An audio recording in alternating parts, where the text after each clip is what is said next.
Alright, so this is a mini response video to Lisbug's Love Not Cut video. I am a former cutter, and I wanted to let all those people out there that might be cutting right now know you can stop. You can find something else to do. You can,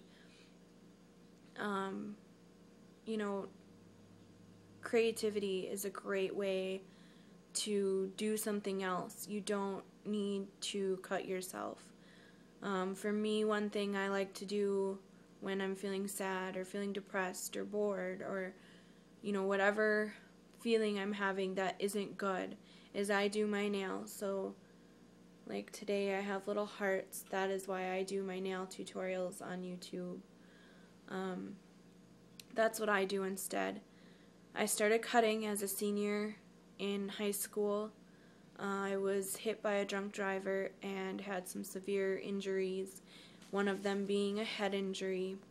I was not able to continue school. I had plans of going to college. I was not able to go to college. Several things happened. I'm not going to go into great detail, but I will tell you that before the car accident I did have a physical disability, but I still played wheelchair sports. I played wheelchair basketball. I was active with my friends. I went to school. Didn't let it affect me at all, and after the car accident I was pretty much confined to my house because of my injuries and was not allowed to see any friends unless they came to my house. I was not allowed to go back to school. So it was a very low point in my life, and that is when I started cutting. Now for me, I was not cutting for attention. I didn't want attention, actually, because I had several doctors and people that were always around me making sure I was okay and everything. So that's not why I did it. For me, it was because all of the things that were happening all at once felt unreal. And when I cut myself and made myself bleed, that was real. The blood that would come out was real. That made me know that I was still in my body. I was still alive. And that is why I did it. So the way I stopped is I had talked to my mom about it eventually, and she got me into some counseling to talk about, what had happened and how it made me feel. So even if you don't want to see a counselor, talk to somebody. Talk to your parents. Talk to a friend.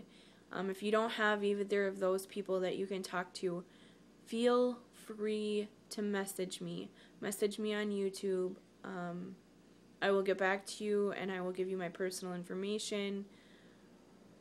Feel free to message me. I understand where you're coming from. I understand how you feel. So I decided to proudly display Lisa Schwartz's heart on my arm. So there's that. I made it rainbow colored just so it stands out in case anybody wants to ask me about it. I can tell them about why I'm wearing it. I also have this prayer sign right over my shoulder here that we keep in our house, and it says, "Prayer, when life gets too hard to stand, kneel." Now, I'm not saying you have to believe in God.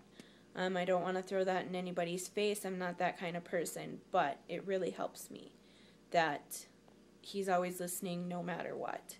In case I can't find a person to talk to, He's always there. So that's my little mini message for today, and I hope everybody decides to wear that heart on their wrist. And thank you, Lisa, for promoting Love Not Cutting.